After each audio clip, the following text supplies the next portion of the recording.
Sain UU, tasain UU, yang artinya ini sebenarnya bahasa Mongolia, emang kayak gitu pengucapannya kurang lebih. Saya juga searching di Google terjemahannya. Pasti sebagian besar dari teman-teman sudah tahu artinya lah, dan mungkin sebagian lagi sudah muak mendengarnya. Halo Rebahaners, dimanapun kalian berada, bagaimana kabarnya? Kembali lagi bersama saya John, the one and only extraordinary and unbelievable human in the world, John Steele in the house. Today, I will merangkum sebuah film yang disutradarai oleh Adam Wingard, yang kalau kalian belum tahu, beliau ini pernah membuat sebuah film pendek yang tergabung dalam proyek film omnibus berjudul VHS tahun 2012. Pernah denger? Indonesia juga pernah ikutan loh, yang pemerannya ada Kang Epy Kusnandar atau lebih dikenal sebagai Kang Mus. Searching aja coba, ada kok VHS tahun 2012. Untuk proyek besar, Adam Wingard ini juga dipercaya dalam penggarapan film Godzilla vs Kong yang dirilis di awal tahun 2021 ini. Kalau film lain ada You Are Next tahun 2011, terus Death Note 2017, dan masih banyak lagi film-film kecil lain karya beliau. Penasaran dengan film yang satu ini? Langsung saja pasang handsfree, simetriskan pusar bahan, kencangkan celana dalam, selamat menonton, dan mari kita ucapkan secara serentak dengan penuh kehangatan. 1, 2, 3.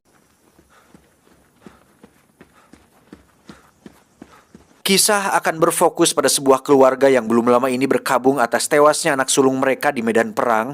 Ada si ibu, ayah, anak si kakak, dan Luke si adik. I'll see you later. Okay. Drive safe. Bye, Mom. Yang paling terpukul atas kehilangan anak sulung mereka adalah tentu saja si ibu yang memang selalu berada di rumah setiap hari, sehingga beliau sering kali menangis ketika ingat kenangan masa lalu saat anak sulungnya masih hidup. Sementara itu, kita akan melihat seorang pria yang nampaknya seorang tentara sedang berlari, dan ternyata dia datang ke rumah si ibu dengan mengaku sebagai sahabat dekat anaknya waktu di militer. Dia bernama David. I knew your son, Caleb. And we trained together and served together. Would you like to come inside? Thank you, man. Untuk membuktikan hal itu, David pun menunjukkan wajahnya di foto dinding yang ada di rumah, dan memang benar bahwa dirinya merupakan tentara yang ditugaskan bersama mendiang anak sulungnya. Dan tujuan David datang yaitu untuk menepati janjinya kepada mendiang, yakni mengunjungi rumah ibunya dan mengatakan bahwa mendiang sangat mencintai dan menyayangi keluarganya, dan jelas itu membuat si ibu langsung ciremai dan pergi ke belakang. Would you excuse me, please?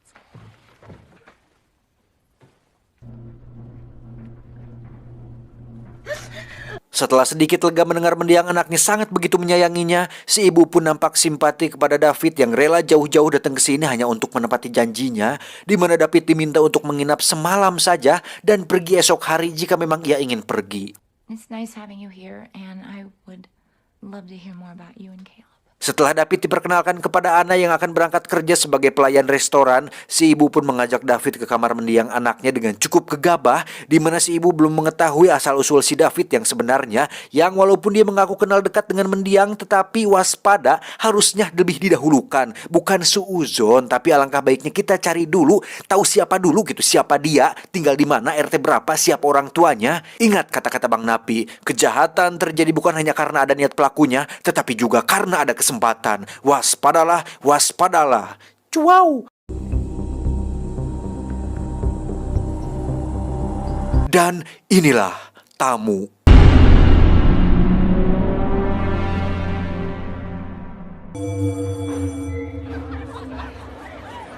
Beralih ke sekolah tempat Luke menuntut ilmu, yang justru dia selalu mendapat perundungan dari beberapa preman sekolah yang sok jago dan berkuasa, di mana hal itu membuat Luke menjadi anak yang lunguh dan tidak percaya diri.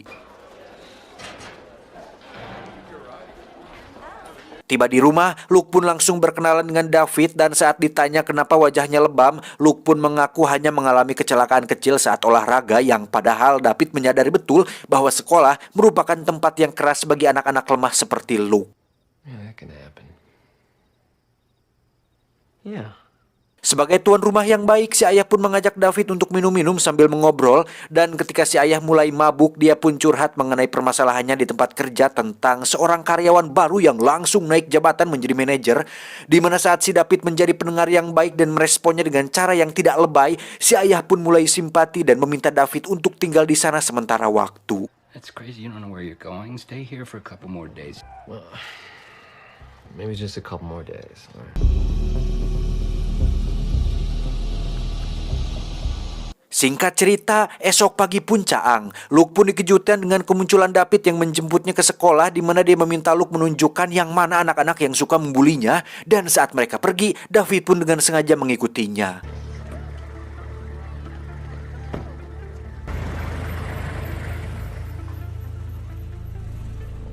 Sampai di sebuah bar, David pun langsung memesan beberapa minuman dengan maksud untuk mentraktir anak-anak Badung tersebut dan meminta agar waiters langsung mengantarkan minuman tersebut kepada mereka semua. Saat anak-anak Badung itu merasa tersinggung karena hanya ditraktir minuman Josu dan Marimas tanpa es batu, tiba-tiba...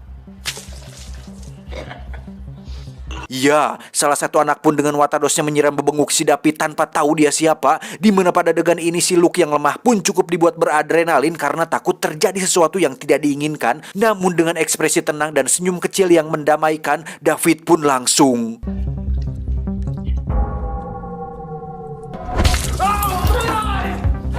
Dari situ terjadi perkelahian yang membuat anak-anak Badung itu mengalami cedera parah, di mana saat David sudah selesai, dia pun memberikan beberapa lembar uang kepada si waiters dan memintanya untuk mengatakan bahwa insiden ini terjadi karena ada Genji yang sedang mengamuk. Ora. Malam harinya, Ana pun dibuat melongo saat melihat tubuh atletis David ketika baru selesai mandi, di mana hal itu cukup membuat Ana berimajinasi liar yang tidak pernah dia dapatkan dari pacarnya.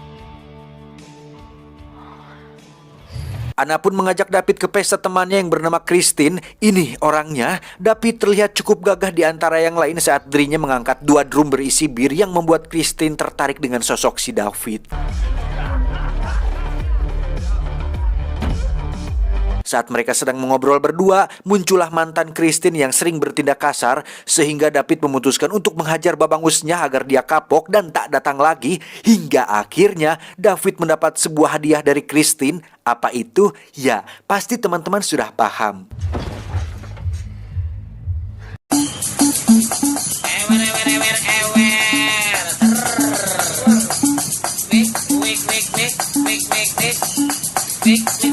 Selesai melakukannya, David pun kenalan dengan teman Christine yang seorang pemuda yang ya bisa dikatakan semacam bisa menyediakan barang-barang ilegal, di mana David meminta dicarikan sebuah pistol untuk dirinya sendiri. Dan karena si pemuda menganggap bahwa David adalah mantan tentara, jadi wajar saja.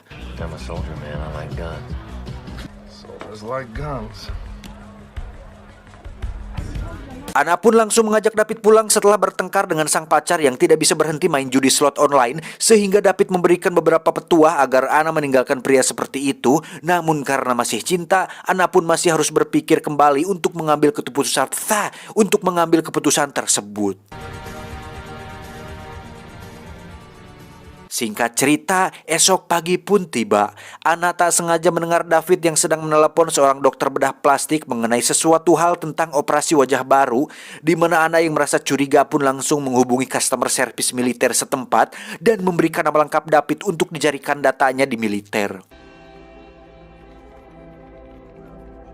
Dan Anda akan sangat terkejut ketika mengetahui bahwa nama David ternyata cukup membuat beberapa orang penting kepanikan. Entah apa alasannya dan seberapa penting sebenarnya si David ini, tapi salah satu petinggi mengatakan bahwa David merupakan salah satu subjek eksperimen dalam proyek rahasia militer yang dianggap sudah mati. Ini adalah Mayor Richard setelah dia pensiun dari The Continental, salah satu orang yang bertanggung jawab dalam proyek rahasia itu, di mana saat beliau mengetahui bahwa David masih hidup, dia pun berencana untuk terbang ke lokasi rumah Ana dengan membawa beberapa pasukan elit siap tempur. Beralih ke si David yang terlihat menemui si pemuda dan temannya untuk bertransaksi pistol sesuai permintaannya kemarin, di mana David akhirnya menunjukkan siapa dirinya yang sebenarnya saat dia sekonyong-konyong menembak mereka berdua secara tidak pugu-pugu dan membawa semua pistol beserta 2 buah granatnya.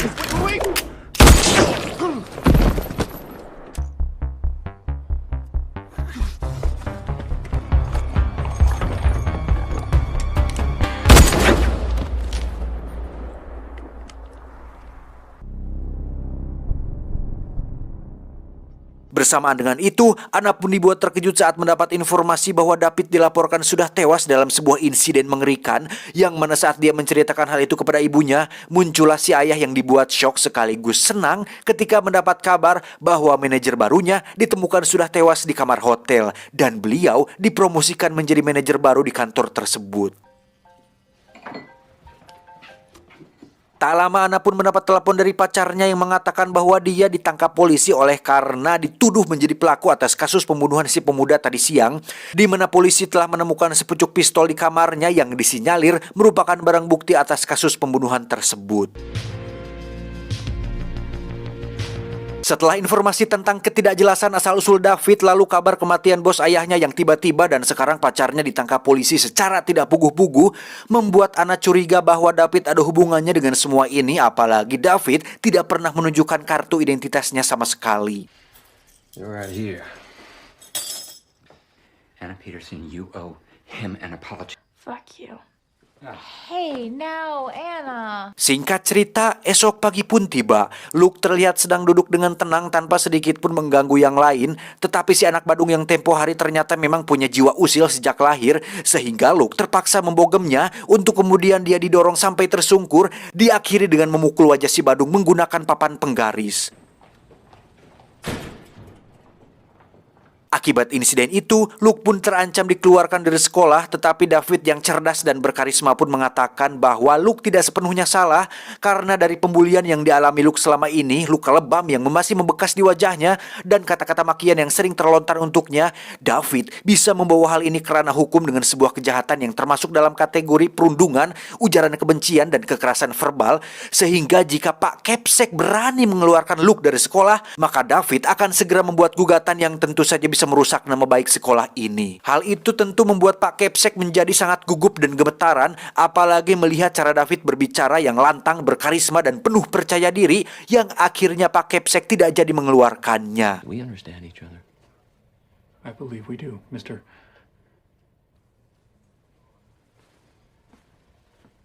Sepulangnya dari sana, David pun membantu si ibu mengambil beberapa pakaian yang dipoein, di mana saat David izin ke belakang untuk membawa keranjang, muncullah beberapa mobil yang ternyata itu adalah Mayor Richard bersama pasukan elitnya. Untuk kemudian beliau bertanya kepada si ibu, apakah kau mengenal David? Si ibu pun menjawab, ya tentu saja, dia baru banget ke belakang ngambil keranjang. Di situ semua orang langsung ngejenghok dan tiba-tiba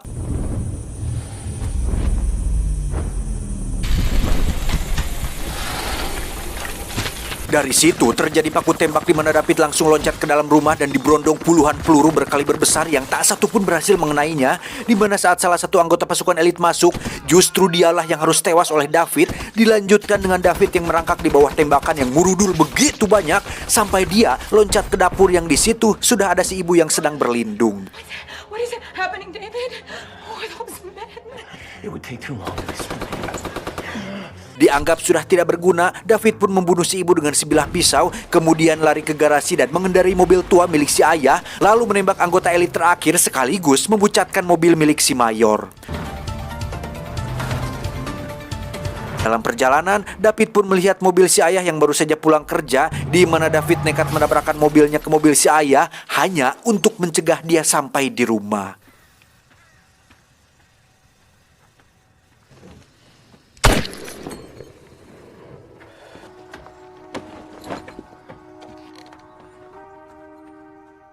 Tak lama setelah David kabur dengan berjalan kaki, muncullah si Mayor dengan mobil ban bucatnya, di mana di situ kebetulan ada seorang abah-abah pengendara yang kemudian si Mayor meminjam mobilnya yang awalnya si abah merasa keberatan, tetapi setelah dipikir-pikir dia justru harusnya senang karena bisa mendapatkan mobil militer warna hitam yang pastinya harganya sangat mahal. Wow. Mayor pun pergi menjemput Anna di tempat kerjanya. Kemudian Anna bertanya tentang siapa sebenarnya David dan kenapa militer mengejarnya. Dan akhirnya terkuaklah bahwa David adalah salah satu subjek dari sebuah eksperimen medis yang bertujuan untuk membuat tentara tanpa identitas yang nantinya bisa berguna ketika mereka ditangkap musuh saat di medan perang. Dan otak para subjek sengaja diprogram untuk melindungi identitas asli mereka dengan cara apapun yang membuat mereka kehilangan sisi kemanusiaan dalam dirinya. Dan efek negatif dari eksperimen eksperimen neurologis tersebut ternyata tak sengaja mengubah David menjadi sosok monster yang tak terbendung, di mana dia akan nekat melakukan apapun untuk melindungi identitas aslinya, termasuk membunuh dan membuat kekacauan dalam skala yang cukup besar. Dan setelah ibu dan ayah mati, David sudah pasti akan mengincar anak dan Luke yang masih berada di sekolah, karena hanya mereka berdualah orang yang sudah terlanjur mengetahui wajah dan nama asli David sendiri. There's a neurological condition in this Peterson, designed to protect both him and the experiment. He's programmed to clean up all loose ends. Dan bersamaan dengan itu, David pun baru saja tiba di tempat kerja Anna, dan karena menganggap bahwa Christine juga sudah mengetahui identitas aslinya, maka dia pun tak segan membunuhnya kemudian meledakkan restoran tersebut tanpa rasa gugup sedikit pun. Never mind.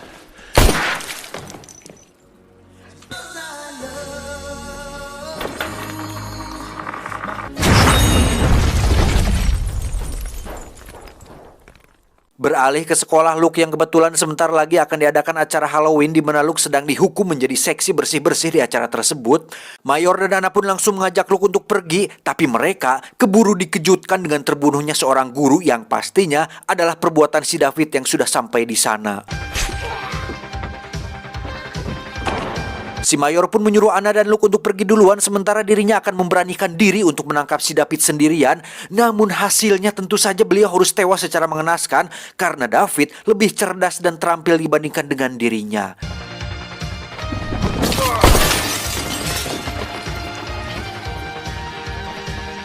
Hello, sir.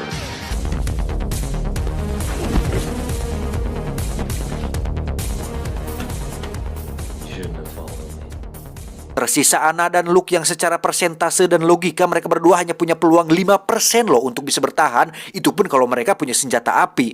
Dan ternyata Anna tidak seperti yang kita bayangkan, karena sebagai tokoh utama yang dikira lemah, Anna ternyata lebih cerdas dari dugaan saya, di mana dia berhasil mengecoh David dengan membuat jejak darah palsu dan muncul dari belakang dengan sepucuk pistol di tangannya.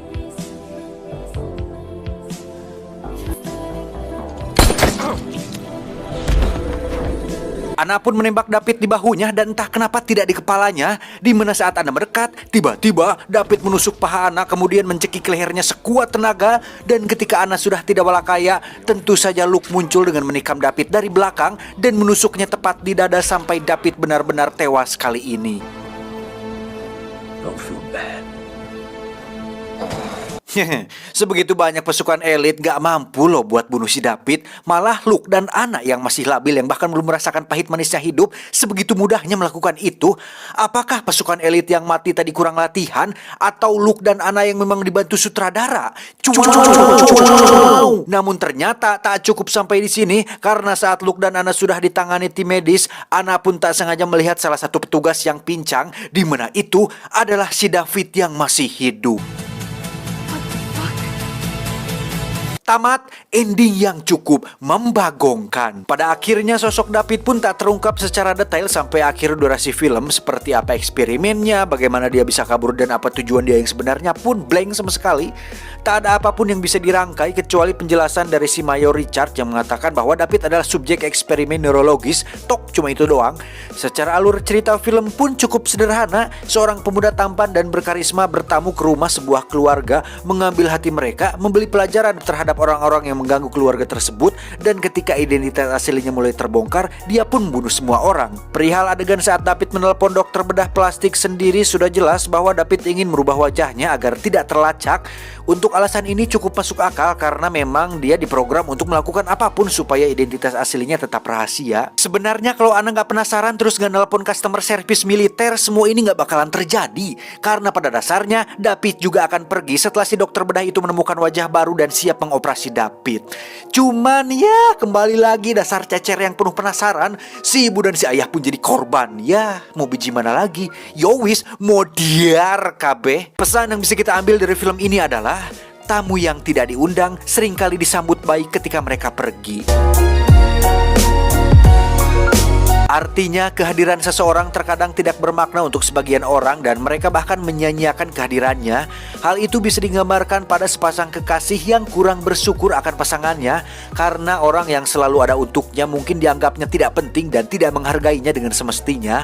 Hanya saja semua itu akan berbeda saat orang tersebut pergi meninggalkannya. Kehadirannya yang dulu biasa-biasa saja menjadi sangat penting ketika orang tersebut sudah pergi.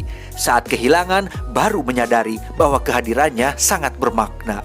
Oleh karena itu, jangan pernah menyanyiakan orang yang ada di sekitar kita. Hargai dan sayangi mereka, dengan begitu hidup Anda akan menjadi semakin indah dan bermakna.